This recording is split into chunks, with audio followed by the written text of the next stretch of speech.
now recording.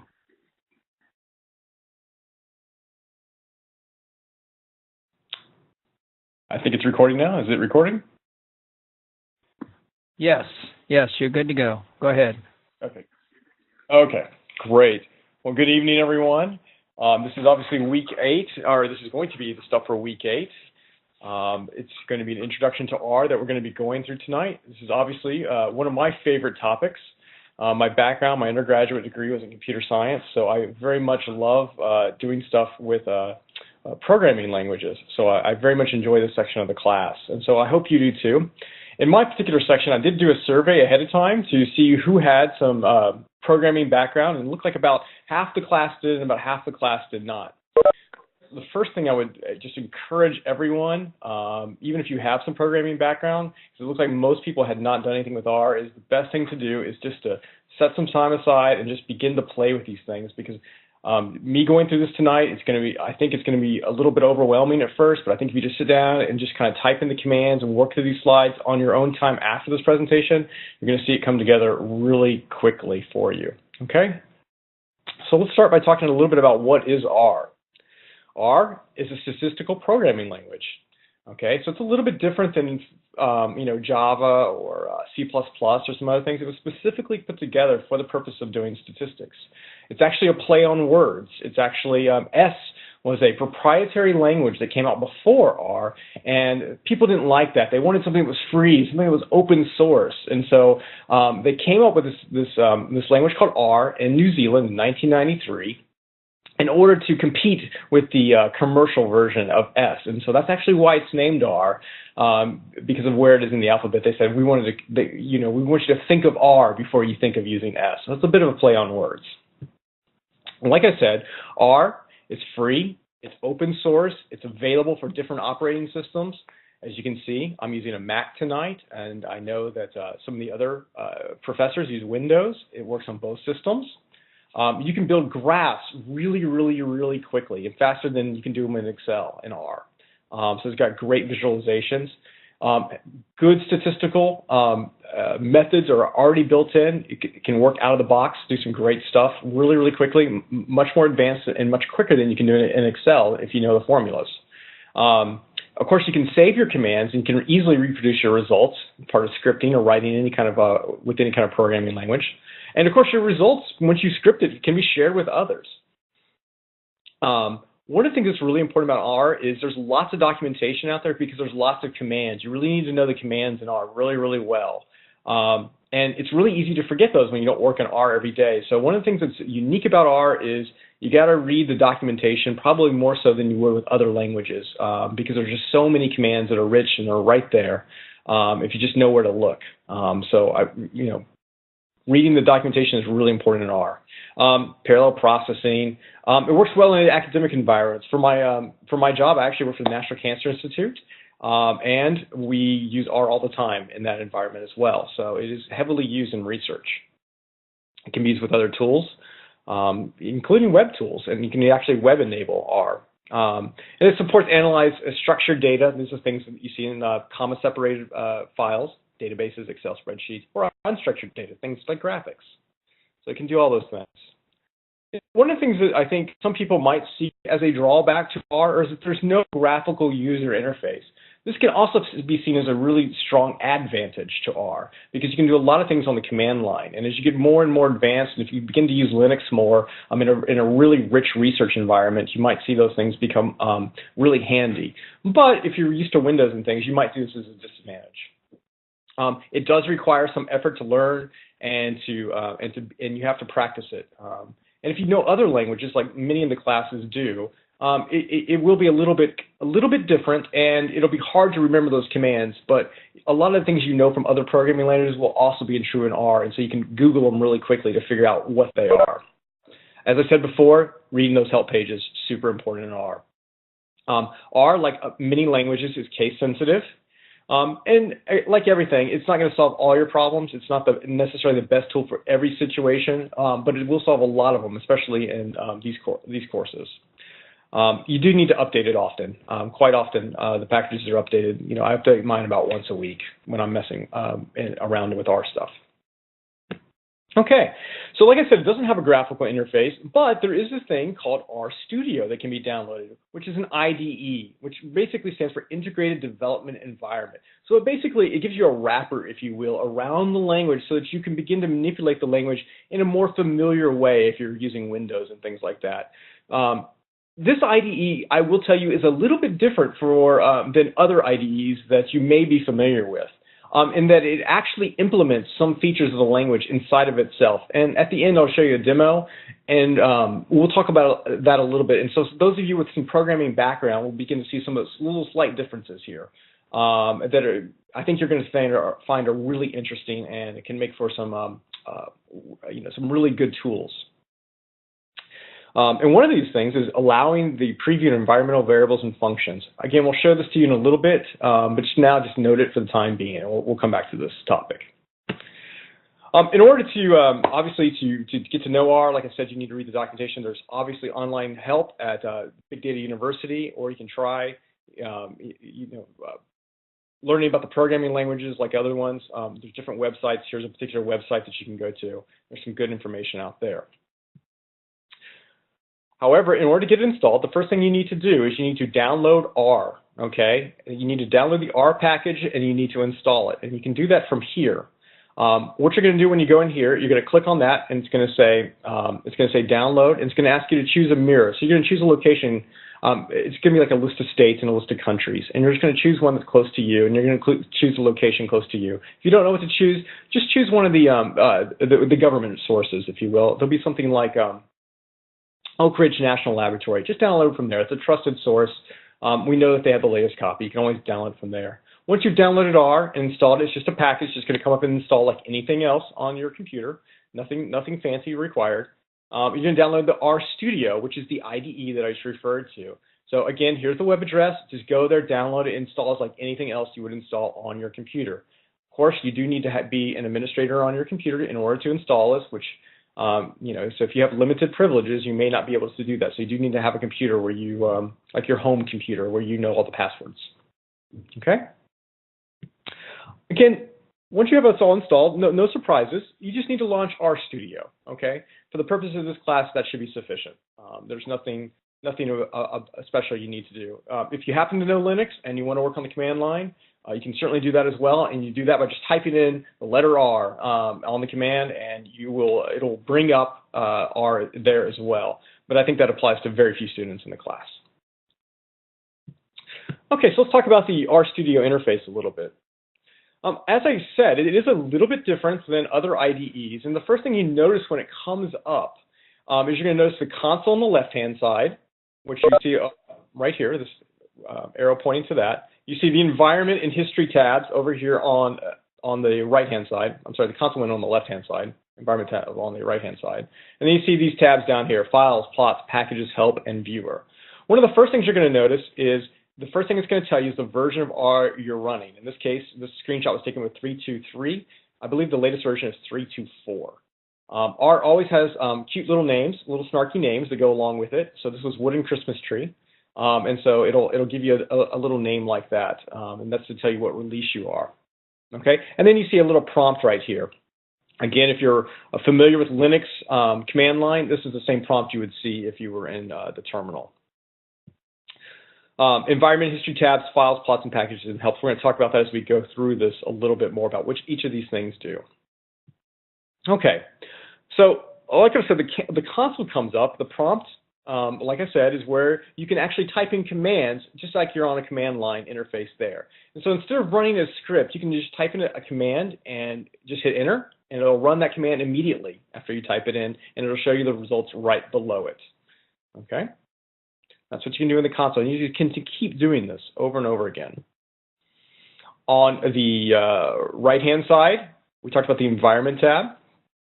And the Environment tab is what tells you what is in memory, or what variables that you have in memory that can be reused throughout your program. So this is a little bit different than more traditional languages, Ruby, Python, or things like that, where once you executed a program, there's not necessarily anything left in memory you can continue to access unless you did something special. In R, it'll put the stuff in memory, and as long as you're in RStudio, you can see those things there, and you can continue to manipulate them as long as you have the IDE up and running. So it's really, really handy. In fact, you can even click on it, and it'll bring up a table and all kinds of things for you that we're going to show you a little bit later tonight. The History tab is pretty useful if you don't write a script. If you're just working in that console and you're just typing in things, and you're like, oh man, what did I just type in? Or I don't remember, it was like 10 lines ago, it worked really well. Well, just click on the History tab, and it'll show you all the things you've typed in this particular session. When you do leave this particular session, so what that means is you close down RStudio, you will lose this history. So you need to save that out or something if you want to save what you did. But really what you should be doing is you should be working from a script that we're going to talk to you about later. Okay? And then you don't have to worry about that. But that is the history of what you did inside the console, or what was executed most recently. One thing I should point out really fast while I'm here, let me go back a slide, is see this little broom right up here in the right-hand corner? There's a little broom. It does what it implies. It sweeps up, so it's going to clear all that information. So if you click that and you don't want to keep that history more, it's going to clear your history. If you want to clear everything out of memory, click that little broom and clear that stuff out of there. Okay? So just keep that in mind. That broom may come in handy as you begin to work through your different assignments. Okay, the Files tab. The Files tab does what you expect it to do. It shows you the files in your current working directory. A working directory, like the slide says, is a hard drive location where R is looking for the files that you're going to want to load. And this is an important concept because you're going to need to load a data set in order to finish your assignments. These are going to be comma separated most likely. And so you're going to need to make sure that wherever you save that file is your working directory as you get to that location. The Plots tab. Like I said, R is wonderful at producing graphs quickly and simply and easily. Okay, so the Plots tab is where those images go when it creates that image. It sticks it right here. Again, there's a little broom. You can clear that out. You also have an export button there where you can export it as a PDF or as a JPEG or something else like that. You can, of course, zoom. And then this little arrow here is, and I'll show this to you a little bit later, is if you produce multiple images, it's only going to show you one at a time, but you can like flip through all the images it created right there. So really kind of a handy little thing there. The Packages tab. Okay. The packages, when you get R out of the box, there's certain methods and functions that are all built in that you can just execute right off on your own. However, there's a lot of developers all over the world, and all these developers have cool ideas about things that they want to write a package for. Or maybe even your professors have a package they want to put together. The NCI has their own packages we want to put out. And so we're going to bundle all of these, our special methods, if you will, into these packages. And so that once we bundle them, all these methods into a package, we can like publish that package out on the web. And then other people, such as yourselves, can download and say, man, I want to use this package that Brent wrote for the NCI. And I want to download it, I want to use it. And so that's what packages are. They're just a collection of methods and functions from different developers. And so that allows you to extend the functionality of R and to reuse a lot of code that other people have already written so you don't have to reinvent the wheel every single time. That's what packages are. The way they work, though, is it's going to show you all your packages that are available right here that you have installed on your computer. So just know that that's what the packages are. There's the update button for that. We'll talk a little bit more about how to load these as we go through the presentation, but just know that's what's going on with the packages. The Help tab, incredibly useful in R, more so in R than other languages, is exactly what you think it is. It's help. And you come up here, you just type in the command that you're looking for, and it'll tell you all about that command down here. Okay? Are there any questions at this point? Okay. R syntax. The commands are case sensitive. Okay? So case sensitive just means upper and lowercase matters. You can put spaces throughout, inside of different functions and methods as you would like. They're not going to affect the meaning of the sentence. They do affect readability, though, and so that's why it's here. Okay. Functions may have both required inputs, they may have optional inputs, or they may have both, and we're going to see examples of that as we go through. Missing values inside of tables, inside of a matrix, will have the NA in there. So just think about an Excel spreadsheet. If you want to just picture something in your mind, just imagine if you have a cell that's empty and just put NA there in your mind. Just say, there's a cell there, I'm not sure what goes there, just put NA, I don't, so it's something empty. So that's just a missing value. Just know that's what it means. Boolean, anytime we talk about Booleans, we're talking about true and false. So Booleans can be represented by false or F or true or T. It means the same thing. I personally prefer it that spelled out because I always tell my my programmers that being verbose makes it more readable. It's my personal preference. Each to their own, though. All variables are treated as vectors, even if they have just one value. I'll show you that a little bit later on, but just keep that in mind, and we'll see what that means as we go through a little demo here in a slide or two. The assignment operator is this arrow. So it's the less than and dash operator, okay, which makes this arrow look, here. So do not use equals. So if you're familiar with other programming languages where you would set a variable equal to something, don't use the equal signs in R. Use this arrow operator, okay? And of course, near and dear to my heart is it supports regular expressions, which will be really, really important in the future. Okay, let's look at some actual R commands. Characters. R considers something like someone's name like that. If you asked it, what kind of data type is this? It would come back with character, even though for those, like I said, are familiar with other languages, that looks like a string to you. Okay, so just keep that in mind. But characters can come in double quotes like that. Okay, if you have a single character, you can put it in single quotes. The arithmetic operators are plus, like you would expect, minus, division, multiplication, and to the power of, just like you expect. Nothing fancy there.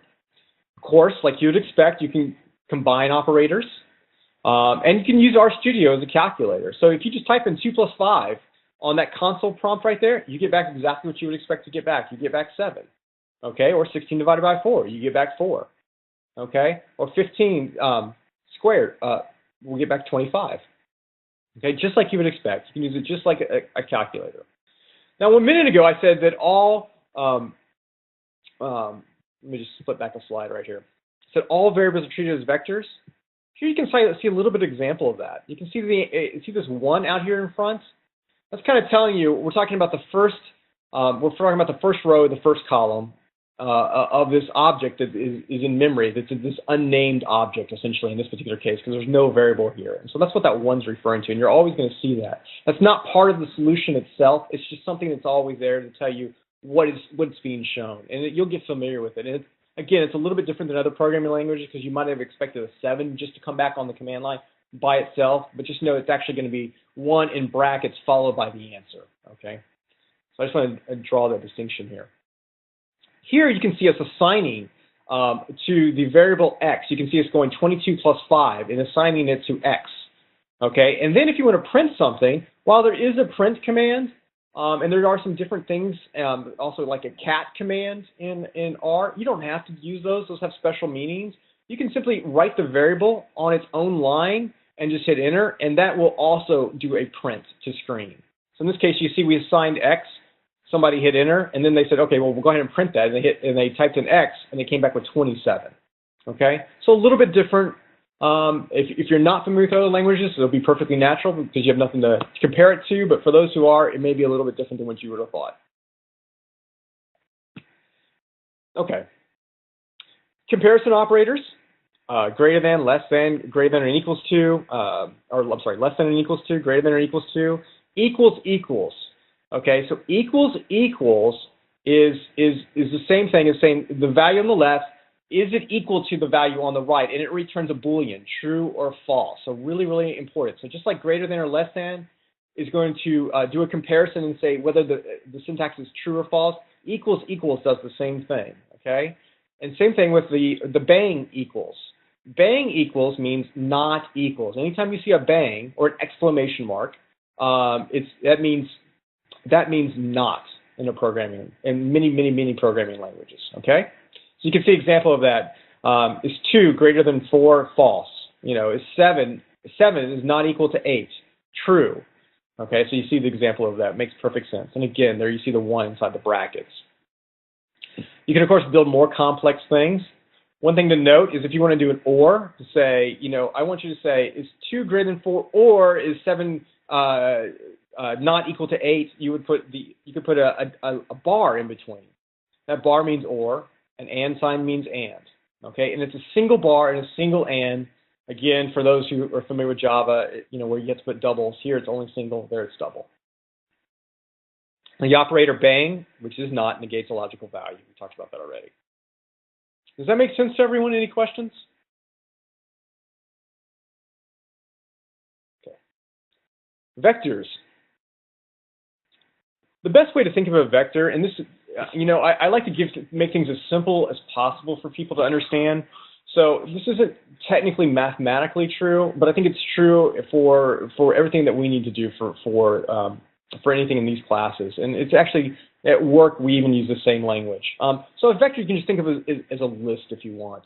It's just a list or a single row of values. And so you can see that here, A, B, C, D, and E. It's a single row of characters. Okay, each separated into their own little cell if you want. If you want to imagine like an Excel spreadsheet, where on the first line or on the first cell you had A, on the second cell you had B, on the third cell you had C, and on and on. And you can see here that we took this list and we put the C in front. C means combine or concatenate if you want to use a big word. But really, combine these things and put all these values into this variable X. And you can see here that when we print X on the screen, that what we're going to get back is A, B, C, D, and E, each separated. But again, you're going to see the 1 because that 1 is going to be the means that just that one row. I see that there's a hand up. Is there a question?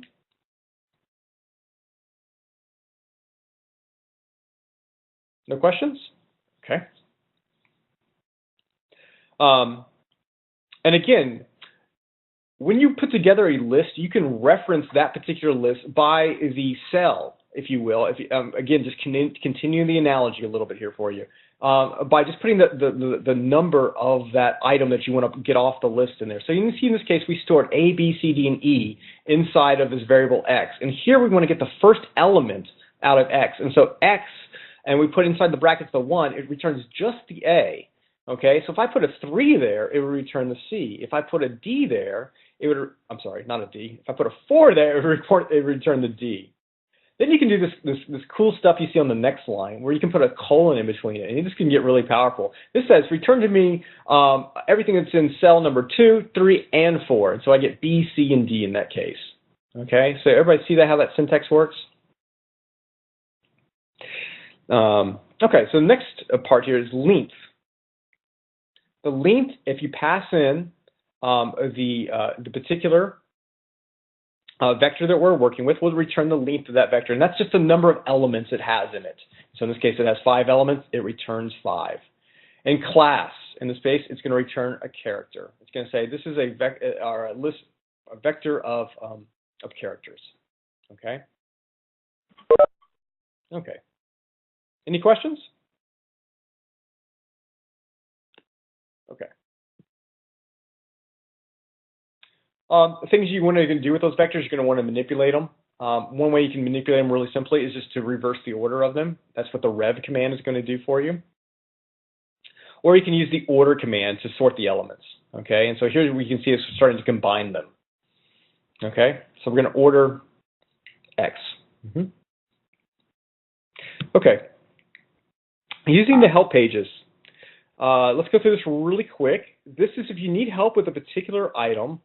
What you want to do is you want to, and you don't have the help screen right in front of you, and you're just at the console. You can use the question mark, if you will. Okay, the question mark will do the same thing. It's going to bring up the help page for you. So it's a question mark followed by the name of the command that you have that you would like help on. Okay. Alternatively, you can enter the command help at the console, help, and then followed by the name of the method that you need help on. And if you don't know the name of the method you need help on, you can use apropos. And what's important here is that you put it inside of quotes, because what this is going to do, it's going to return to you a list of all possible methods that have, in this case, in this example, sum inside of it. So if you type in apropos sum, it's going to give you a big list of things. And then from there, you can choose the one that you need help on. Okay? Make sense? Any questions? Okay, great. Okay, we talked earlier about the working directory. Okay, inside of RStudio, it's going to elucidate, or it's going to have on the screen. It's going to tell you the working directory. It'll be up in the title bar. Okay, but you can set the working directory, and in fact, you should set the working directory inside of your script by using the command set wd, and then the working directory you would like to set it to. In this particular case, this is obviously not a Mac user who wrote this. This is somebody using Windows, so you had to put the directory drive there. If you are a Mac user, you will simply take off. It would just be like this. That's all you would type in. Sorry, like that. Okay, to give you kind of the same idea. Okay, so that's the way it works. So if you're in Windows, you need to use the drive letter. If you're on a Mac, so you don't have drive letters, and so you would follow the standard format you would for directories. Okay, but the same command works either way. Okay, that's setting the working directory. And again, you're going to need to do this in order to get out your particular data files. Okay. One of the things I also mentioned before was that the IDE itself, the RStudio, actually implements some of the language itself. And so some of the things that you can do in commands, you can also do by running different tools inside of the IDE. And one of those is actually setting the working directory. So instead of putting in your script set working directory, you could go up to the session, click on set working directory and set it from there. You could do it that way. I don't personally recommend that because it's not repeatable, and next time you come in, you may have to be like, oh, I forgot to set that working directory. Whereas if you have it in your script, it's only 5 characters set WD. It's easier just to type it in. That way, it's always there, and I know it's going to work. My personal preference, again, just if you choose to do it this way, just make sure that you set it every single time. If you want to see a list of all the files in your working directory, the dir command does that. Obviously, from what we talked about, without using the dir command, you can see those files over on the right-hand side because it's going to have your working directory in that Files tab. Okay, but if you'd like to list them out on the screen, dir will do that for you. If you'd like to know what working directory you have set, then get working directory does that. And in this case, you can see the working directory that was set in this particular case. Okay, and that'll return that to you. Okay. Loading data. So one of the things that's really, really common is that you're going to want to load things that are separate, where there's data values that are separated by some separator. In this particular case, CSV is comma separated. Whereas if it was TSV, that would probably indicate tab separated. Okay. And so you can use this command, read CSV file, and what you do is you basically pass in the file name. Pass in the full file name. You don't need to pass in the full path because remember, you've already set your working directory, so hopefully we're in that same directory. Okay, you set the head to equals to true. Okay, if the first row is actually labels for each of those columns. Okay, which it typically is. So imagine again, picture in your mind the Excel spreadsheet. Okay, and right at the top you might have a spreadsheet for flowers. Okay, and so you might have like petal length, flower color, species of flower, things like that. Imagine those are at the very first row, and then for each for each column. But then for each row, so let me repeat that. For each column, those are where those are. But for each row, those might be different records you have for things you've recorded from different flowers, if you will. So just know that if your first row is the column headers, then you need to set that to true. If it's not, set it to false. okay? The separator, obviously, you don't need to put that in there if you're running CSV because it's already set to that, okay? What this is going to do, when it reads in data that is in a CSV format, it's going to read it into something called a data frame, okay? A data frame, as the slide says, is similar to a matrix, but unlike matrix and what we did in linear algebra, a matrix, if you just imagine that from undergrad, where you had 1, 2, 3, 4, 5, 6, those were all numbers, okay, typically in your data in your matrix. In a data frame, it allows you to load different data types. So you could have a table, if you will, that has numbers in one column, but has values in another column, such as, like I said a second ago, species. You might say, well, this is an iris, or this is a rose, or this is a tulip. And then next to it you could have sepal length, and it might say 12.5 millimeters. Okay, so this is why R is really, really powerful, because you can do some things with this data type data frame that you really can't do in other languages very simply. So there's some really cool features there.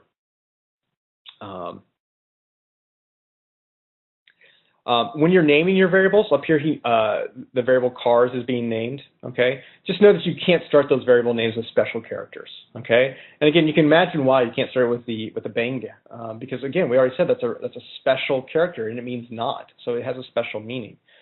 One thing that's really common in R that I'd point out is this dot. It is very common to put a dot in your variable name somewhere in the middle, but that doesn't mean like class or anything else like it might mean in another language, okay? It's just part of the name. So I'll just point that out. We're going to talk about dollar here in just a second and what that means and how to access that, okay? So that has a special meaning too. We'll go through that. But just know that, when you're naming your variables, name them sensical names, okay? Another way to import the data set is, I showed you the way I think is preferred because it's in your script. But the other way to do it is you can import your data set here from inside the GUI itself. And so you would just go up to Tools, Import Data Set, and it's going to look just like Excel when you're bringing in a CSV. It's going to show your data over here, your input file, and it's going to say, what's the separator? Yeah, there it is, comma. And it's going to show it separated like that. And you can kind of manipulate it from there. I see a hand up. Is there a question? Any questions?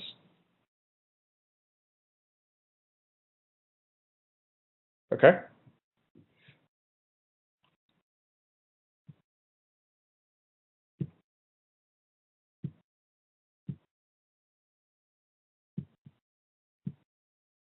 Everybody still there? Okay. Okay. We'll keep going. Okay, so this is how you would load a data set. Again, if you have a question, just feel free to unmute yourself and just speak up, and I'll be happy to answer it. So just feel free. But we will be doing a demo in case you're like, wow, this is a lot of information. I'm gonna do a demo. I have a script for you guys so you can play with this. So hopefully it'll make more sense when you actually see the demonstration. So once we load our data set, there is a view command. Notice it's uppercase V. If you type in a view at the console and you type in the name of your data set, it'll bring up an Excel-like window, if you will, and it'll show you your data. This is something very different to R from other languages again. And inside that view, like window, you can click on like filter, you can sort your data, and you can do all kinds of things you couldn't do in other languages because it's all inside this IDE. So very, very handy. And as you can see on this slide, there's a lot of information it's going to give you about that. One of my favorite features is the filter. So if you click on that, it allows you to say, like, I only want to see sepal length, for this particular flower, where everything is greater than 5, and you can just move a little slider back and forth. I'll give you a little example of that. Okay. But just know that that's how that works. The other thing I should point about R is you're probably wondering, like, where did this flower data come from? You just kind of brought that out of the blue. R has some built-in data sets already there available for you, and Iris is one of them. Cars is another one. So you can have something to play with. So just know that if you use Iris, it's already a data set that's available for you to use. And so you could go in right now if you have R installed, and you could type in uppercase V, IEW, lowercase, and then type in and put Iris inside of brackets, and it'll bring this up for you immediately, okay, as long as you have R installed. okay, and RStudio, of course. Okay. Okay. Head, and then the name of the data set that you're looking at, or the data frame that you're looking at, will do kind of what you would expect if you're a Linux person. It'll bring back the first 6 rows of data for you as a default. If you'd like to bring back more rows, you can just specify the number of rows you'd like to be brought back. So in this case, we overrode the 6 with 10. And so we said bring back the head, meaning the first 10 rows in this particular case. So you can imagine what the alternative command to this is. It's tail. So tail does what you think it would do. It brings back the last 6 rows, okay? And again, you can override that just like you did before. Okay. A few other things you can do with data frames. There's a command called dim, which stands for dimensions. Okay, that tells you how many records do you have, which is the number of rows you have, and how many columns you have, which is your variables, if you will, or your, the things that are descriptive. Or your observations is another word for rows. So if you see observations, it's referring to rows. Okay. So in this case, we have 150 data rows, and we have 5 variables. Okay, which means 5 columns. Okay. And you can see that here. There's another command in columns, which is number of columns, returns back 5. Notice these 5s match. Makes perfect sense. Same thing with number of rows, or it returns 150. So it kind of does what you would expect it to do. Names does what would be expected. Names returns back the names of the variables, or the names of the columns in this particular case. So we got back sepia length, sepia width, petal length, petal width, species. Okay. Notice the dot also. Very common syntax. People like to do that in R, is separate things with dots. Okay. Display the variable names in data row names and run attribute command. I'm sorry, I skipped over a slide here. Or attributes. Attributes is the command that's being shown here. If you'd like to know everything about your particular data set that we just described, like such as what are the names, what are the unique rows, and what data type is this, you would run attributes, and that's what's being shown here. So in this case, you can see that we got back to 5 columns, and then we got back each of the rows, and this is just wrapping. So it's 1 through 25, and it's 26 through 50. And so it's lines of 25 each right there, saying what is the first value there. And then the class is data frame, and we already talked about data frames. R is a little, some languages you need to really know what kind of data you're working with. In R, I would say this, when you're working with numbers, just think of them as numbers. You don't have to necessarily distinguish between a floating point and an integer. But in case you ever see those terminologies being used, I can't think of, when we were putting this together, I couldn't think of an example, but we thought of it, it was just good to kind of introduce these terms to make sure there wasn't a time where this would come up. But if you see int refers to anything that's not a floating point. So it's 1, 2, 3, 4, or 5, whereas a floating point number is something like 2.346 or something like that, something with a decimal in it. I don't think it matters in R, but just keep that in mind. If everyone ever refers to it in documentation, and it will refer to it in documentation, that's what it means. A factor, though, is very much an R term. The best example I can think of to make what a factor is, tangible to the class is the idea of months. Where January is the first month, February is the second month, so it's almost like you have a name value, but it's a name number combination. Okay, so anytime you refer to 1, it's the same thing as referring to January. Anytime you refer to January, it's the same thing as referring to 1. That's kind of the best way I can think of factors, and we're going to see an example of that here in just a second. Another example of factors is actually, if we went back here to the species on the iris table, species would come in as a factor. Okay, because what it is it's something we call categorical, and that means it's something that has, it's a column where there's categories. Another example of that might be gender, for example. If you had a column for gender and the answers were M or F, or male or female, that might be considered categorical because there's 2 categories you can be in. Or in cars, you might say a category of cars is SUV and another category of cars is a 4-door sedan. So think about it in those kind of terms, okay? Just like I said, one of the things is as you play with it, you'll become familiar with it, and it really won't pose much of a problem, I don't believe. Data frames, we already talked about data frames a little bit. Again, a data frame is really what you can just imagine in your mind. This is the easiest analogy I can think of. It's just like an Excel spreadsheet where you have data in it. Okay, we've been playing in Watson Analytics the last few weeks, so you know when you go into that, the refined view, and it looks like that spreadsheet. You can kind of think of that as what a data frame looks like too.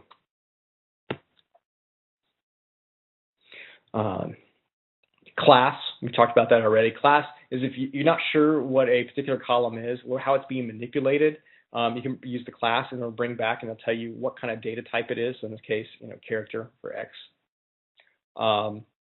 There, you notice that we passed an iris and it came back as data frame. So again, you can kind of think back from our Watson Analytics experience in there. Sometimes sometimes it might come in as the wrong data type, like if it was.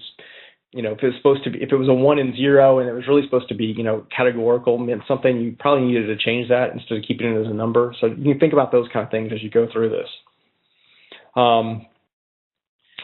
Is numeric is if you want to check to see if something's a number. That's what that'll return true or false to you. Is character?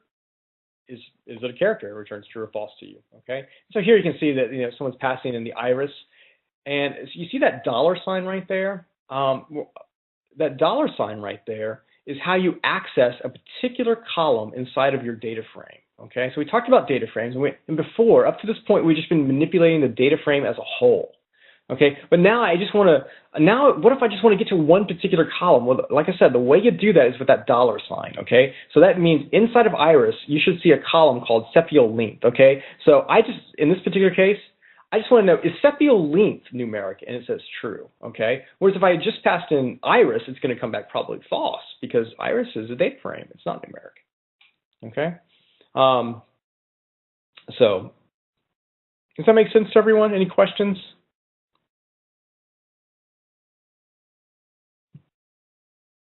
Okay. The structure command. Structure command displays the structure of the data frame you're looking at. Okay, so remember I said that rows can also be called observations. You notice right here it says number of observations, and it says 150 OBS. That just means 150 rows. Number of variables, again, that's just your columns. Okay, so in this case there's 5 columns. Okay, here's the variable names over here, and so there's some various different data. You can see right here that the species, like I was telling you before, notice it came back and it says factor, and it says with 3 levels. Okay, so in this case, that means there's 3 different species of flower. Is there a question? Yeah. Can a vector contain elements of the different data types? Okay. I'm sorry. Repeat the question. I didn't quite understand you. Say it one more time. Can a vector contain the elements of different data types, or is it it can contain only one data type? So a data frame can contain different data types. Is that what you're asking? So this is a good example of. So vector. Yes. Can a vector contain elements of the different data types? I'll show you an example of that here in a second. The answer is yes, it can, but there's some I'm not sure what the right word is. There's some caveats. Okay, but really when we're talking about different data types, I really think in terms of data frame, that would be the best advice I can give you. Okay, because with vector, it doesn't always perform the way you think it would perform. And I have an example of that actually in my demo code.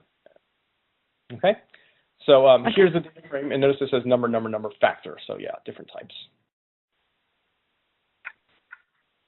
Okay, summary. If you have a data frame and you pass it into the summary command, it's going to give you all kinds of stats really quickly, really easily. Median, mean, your first quartile, third quartile, max, min, all that kind of stuff immediately calculated for you. If you get really good at R and you get good at the command line, you can do things faster in R than you could do if you had to, take this data into Excel or something like that. It would take 10 times longer in Excel. So this is a really quick way to find out information about things. Okay, so that's what summary does for you. Summary doesn't just work on the data frame itself. You can just pass in a particular column or a particular variable into that data frame or into that summary command and get back just the statistics on that particular one. And that's what this is simply showing you an example of. Again, you name of the data frame, followed by the $sign, followed by the name of the particular column, okay, or the variable name. Okay. Some more statistics: range, standard deviation, mean. We got mean before, but this is another way to get specifically back mean. And unique. Tell me the unique types that are there. Unique is actually fairly useful. Okay. So if you just want to know what all the unique records are. Okay. Again, just playing with these things, you'll begin to learn them. Okay. The data editor. The data editor. Now, this was new to me. This is something I got taught in. I did not know. The reason why is what I've learned. The data editor is something that allows you to manipulate the data inside of the RStudio IDE. Okay, and you open it using this command called fix. And so fix and then the name of the data frame. And it's going to open up a separate window, and it's going to show the data in there, and then you can edit it. And I thought, man, how did I not know this all these years? And here's the reason why. Is if you are using a Mac or a Linux computer, it will work, but you have to install other software to make it work. And I will tell you, it doesn't work great. I can't speak for Windows. I think most people here are probably using Windows. Whereas most people I regularly interact with typically use Linux. So if you use Windows, you can do it this way. I can't really speak to it in any great depth, but that is just an option for you. Again, I don't really recommend it. I don't recommend using any of these things that you can't script, because you may want to repeat yourself later, and you don't want to have to remember to come in here and do some editing. But just know that using fix, you can bring up this data editor, and you can do things that you see in this slide and in this following slide here, and you can rename things. Okay. Again, if you're using a Mac, you can get this to work, but you're going to have to install like the Quartz X11 and some other stuff that we won't get into in here. And it's nothing you can't do just as simply writing a script with one command. Okay, but it is interesting. It is there. If you'd like to use it and like to play with it, it's certainly available to you. Okay. If you have a column or a variable that you're not interested in using, you can just set it to null. A null is essentially a way to remove it from the set, if you will. And this is how you would set that to, so you'd say your name of your data frame, followed by the $, followed by the name of the variables you want to set to null, and just pass in null, and it's going to set the entire thing to null. Okay? It won't set just a single cell, it will set the entire column. Okay, subsets.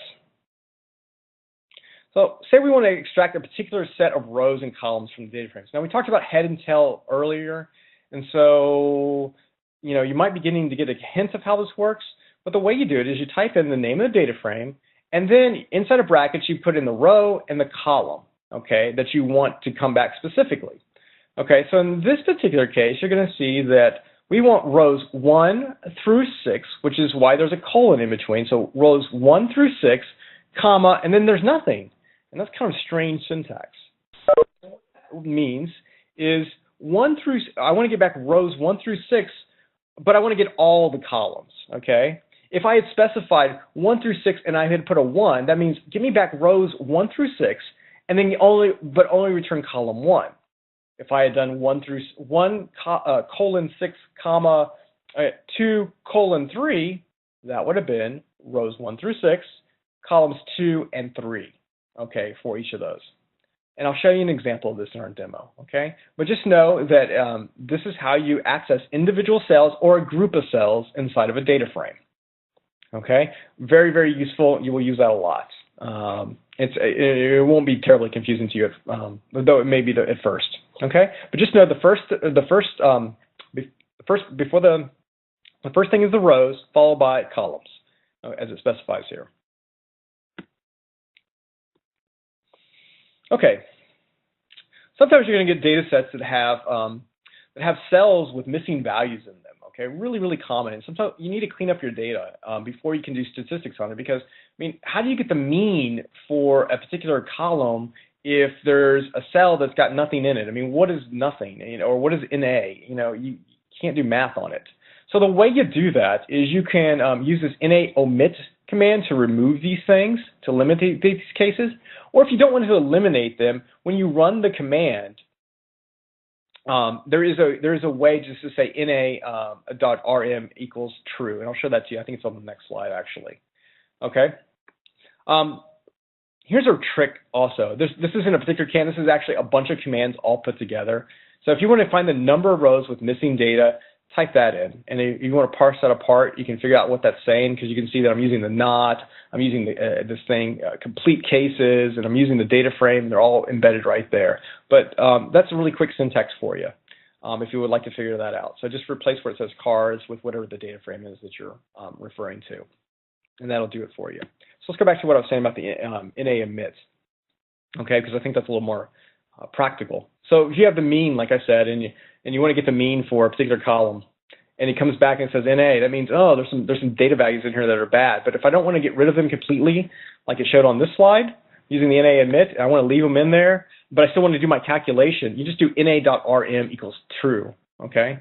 Remember T or true would work. And what that'll do is it'll do the calculation and it'll ignore those others, okay?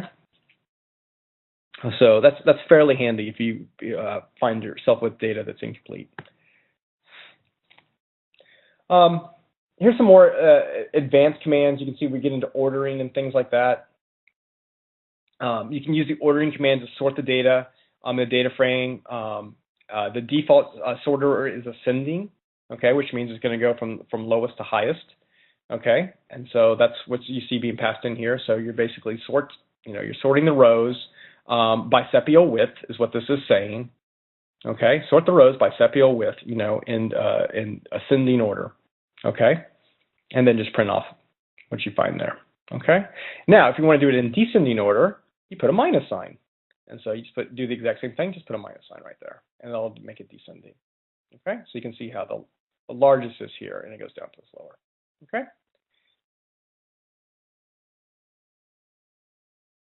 Okay, table. The best way to think about this is a pivot table. It's just a summary of all the things that you have in your data frame.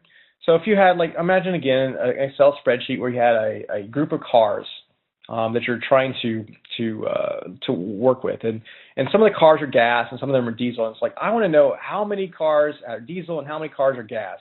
Well, you can do this thing called table, pass in the name of your data frame and the name of the variable that you want to have the summary on, if you will, or the category on, if you will. So in this case, we did fuel type. Okay, so this comes back and says, there's 20 with diesel.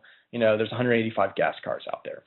Okay, really, really useful. But what really makes it useful is this next part, is that you can put a comma, and then you can do, like, I want to know, how many of diesel cars are 4-door versus how many diesel cars are 2-door versus gas and all those things. And so you can get this pivot table kind of effect going on by putting that comma there and putting another variable name. Okay. Or if you wanted to see what, proportionally, what percentage of your cars, you can do prop.table, and then pass in the table command that you saw from up there. Okay. So you can see that this command here in the middle, right here, should be the same as the command right here. And this is a new function, prop.table, that you'd pass that into, and it'll give you the proportional table. Okay. Kind of cool. Something to play with. Okay, I talked before about libraries in R, okay? And I said, one of the things that you can do with these packages, these things that other developers have written, other things that, people have done, is you can see what they are over there, and you can install them, but in order, you got to get them installed somehow. Well, the way you do that is with this command, install.packages. And you can find out, you find the packages online. You would Google around for your package. Once you just determine your package, you would just type in install.packages, and you put the name of the package right in there. And here's an example of that. That's what would go in. That would install the package on your particular machine. However, once it's installed on your machine, you still need to use that package. Okay, so now it's going to show up over here in your packages. But in order to use that, you can either check it off. If you check it off, then it means it's loaded in this particular section, or you can use the command library. And inside your script, you'd say library, and you'd pass in the name of the package that you want it loaded. I personally always use library. I never use the check mark because I just don't think that way. That's just me. And again, I like to have all my stuff scripted. So just know that's how you would load packages. And so if you need different statistical packages you want to use, there's some other stuff out there. This is how you get those commands to be accessible to you, or those methods to be accessible. Okay. Now I've been kind of telling you guys that graphs and things are really, really simple to do in R. And so this is our first example of a graph in R. And I think right here you're going to see just how simple this is. And so we've been talking about this iris data frame. The iris, like I told you, was built into R. It's available to you right now. And here you can see we built up a plot, a dot plot, really quickly. I passed in sepio length and I passed in petal width, and I just want to do a dot plot comparing these two. And it's as simple as that. It's as simple as typing in plot, and it'll automatically put this, produce this graph for you over in the plot section of the IDE. Okay, and so it comes back with that information. Okay, so that's a really simple example, but you can get more and more sophisticated. So you want a histogram. That's what the hist function does. You can type that in, and you'll get back a black and white one. If you want it to be in color, you see you could pass in this variable col equals and pass in the colors. Notice I'm using the concatenate or the combine command there, and so it's going to go in order. And so it should go red, orange, green, blue. And then sure enough, if you look at the histogram, it goes red, orange, green, blue, red, orange, green, blue, just like we passed it in. Okay, and then it starts repeating itself. Okay. So that's as simple as it is to produce graphs in R. Can do things very quickly if you want to see a plot of something. Also, you notice when you pass in variables, if it's optional, you can pass it in where you pass in, say, the variable I'm passing in right now is this thing called col, which is color, C-O-L, and then equals to this. Okay, so that's something that's a little bit unique to R. Some other languages allow you to do that, but it's not as common in every language where you can actually name what you're being passed in, what's being passed in. And so that's an optional command to be passed in. As you can see up here, we didn't pass it in, and it works fine. If you pass it in, it's optional, and you can name that, and you can pass that information in. Okay, so that's an example of an optional command. Here's a pie chart for you. So pie chart, we use that table idea that we used before, and so we actually combined commands here. We took the table command that we learned a little bit earlier, based upon body style, and then we said, give me a pie chart of the body styles, of the car. And so here's our pie chart that was produced. Really simple. Okay. Finally, we've been talking about, doing all these things on the console, where you type things in over and over again. And I've been talking, as I've been going through this, about the need to put things in scripts. Really important. What you want to do is you want to write like a little text file, and your text file is your script, and you want to give it this .r extension, okay? And so this is your file of all your commands, and they're run in a particular order from top to bottom, and it allows you to do everything in a repeatable, reproducible manner, and it's what allows you to share with your professors and, and with the world, essentially, what it is you've done, okay? And so you produce these things inside of a script, and so that script is the fourth panel that we haven't introduced yet in IDE. At first there were 3 panels. If you say new script, it's going to come up above the console, and we'll see that here in just a second. Okay, so that's what a script is. Okay, it's just a text file with an R extension, with a .r extension that lists all your commands. That's that simple. Finally, to get out of R, if you're inside the IDE, you can just go up to the top, file, quit, if you're on Windows or whatever. But if you want to do it on the command line, you just type in quit, and that will get you out. Okay. Are there any questions at this point? Because I've got to take a drink of water. My voice is giving out.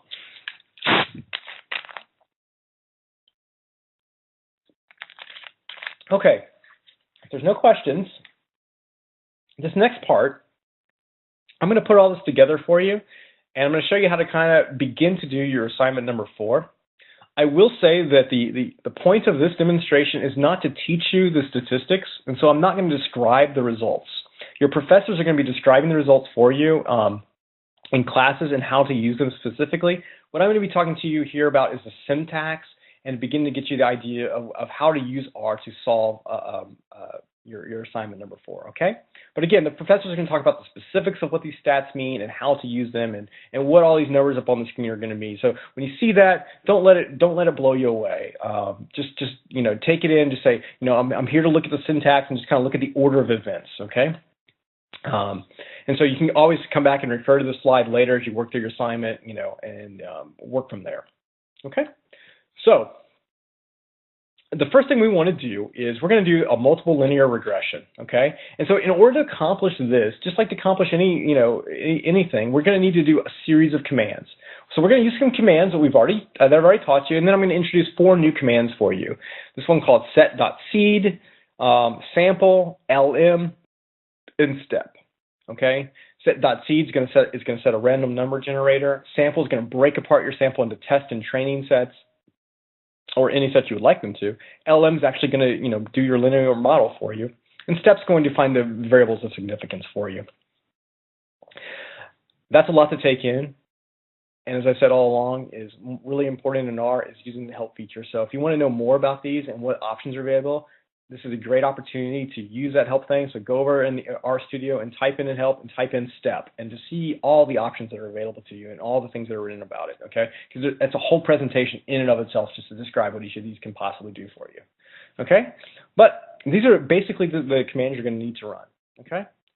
So the first thing you're going to do is you're going to get some set of data, okay? And so I got this data from Elena, and this is some cholesterol data for people. And so there's some medical terms up here. Again, don't worry about what the medical terms are.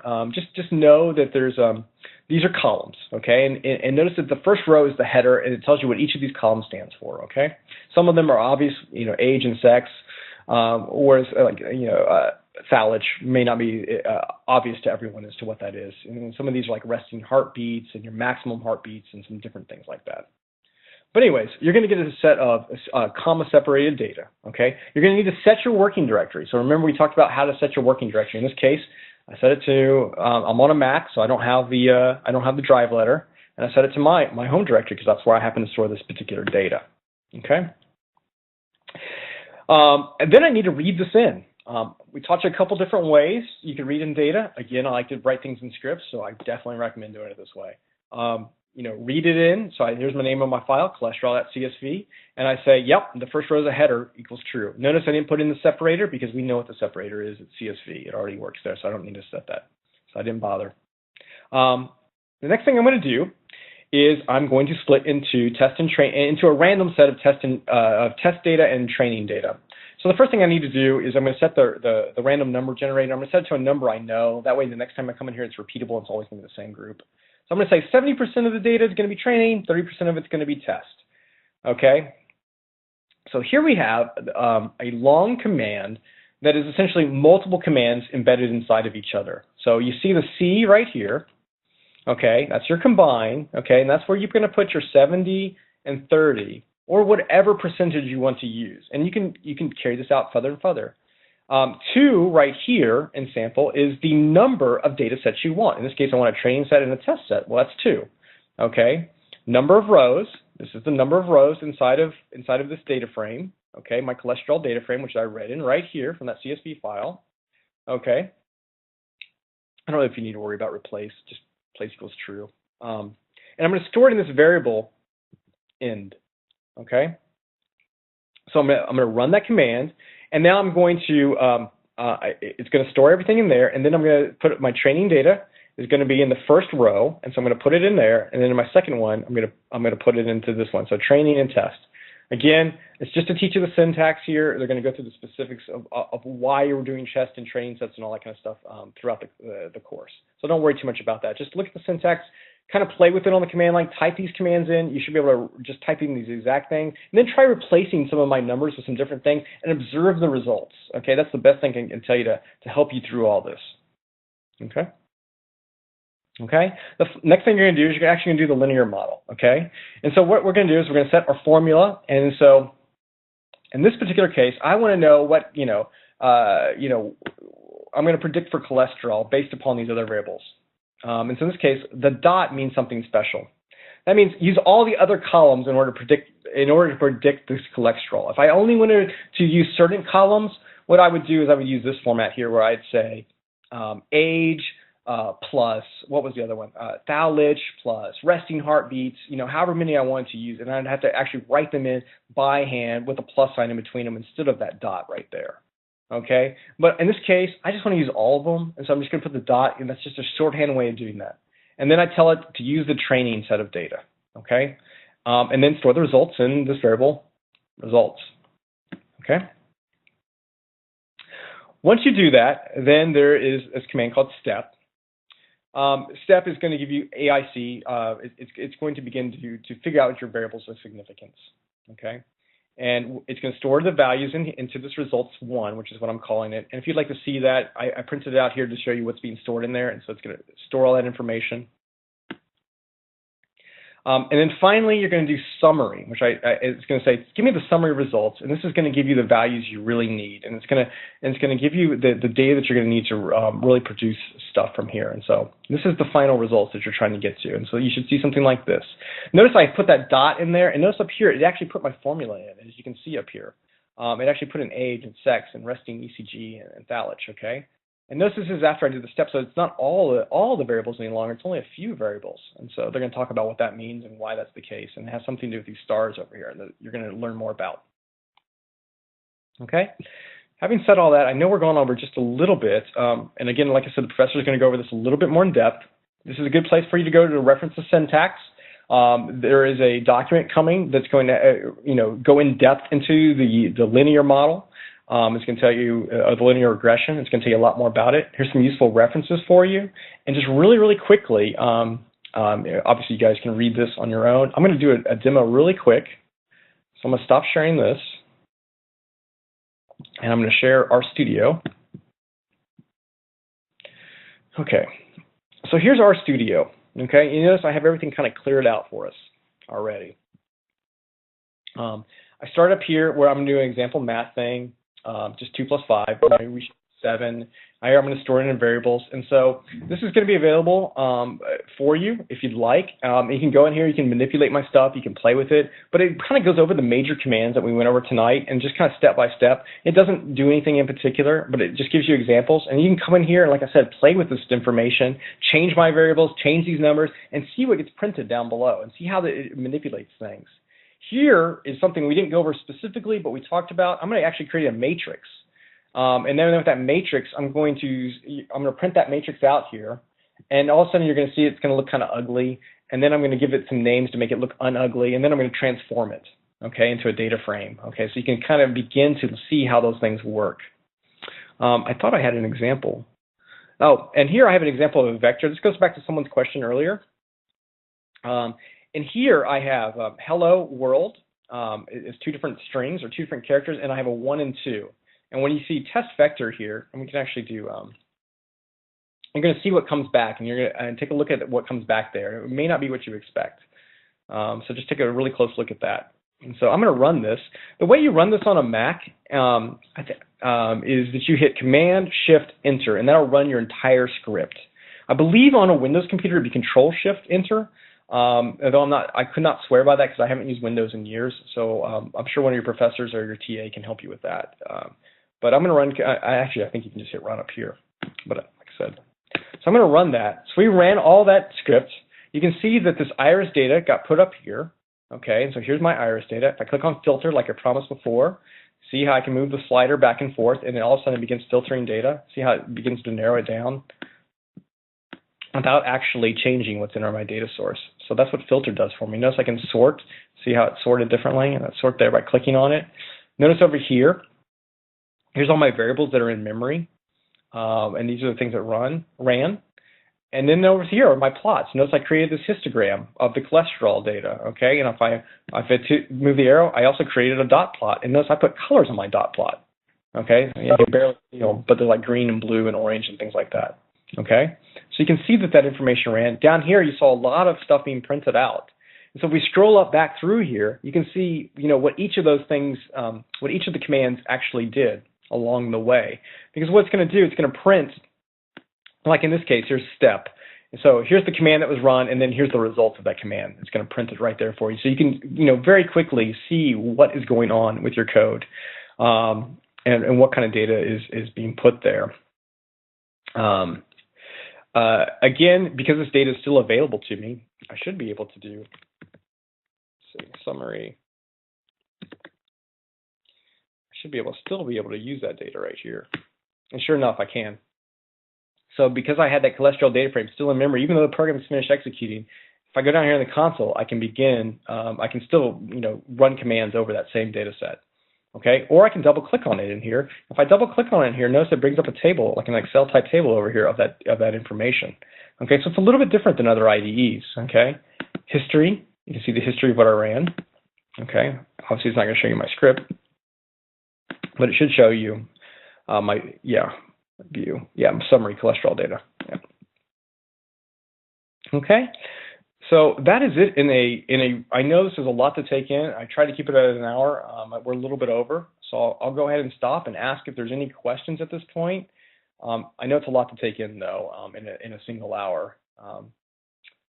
Is there anything I can help anyone with, or any questions?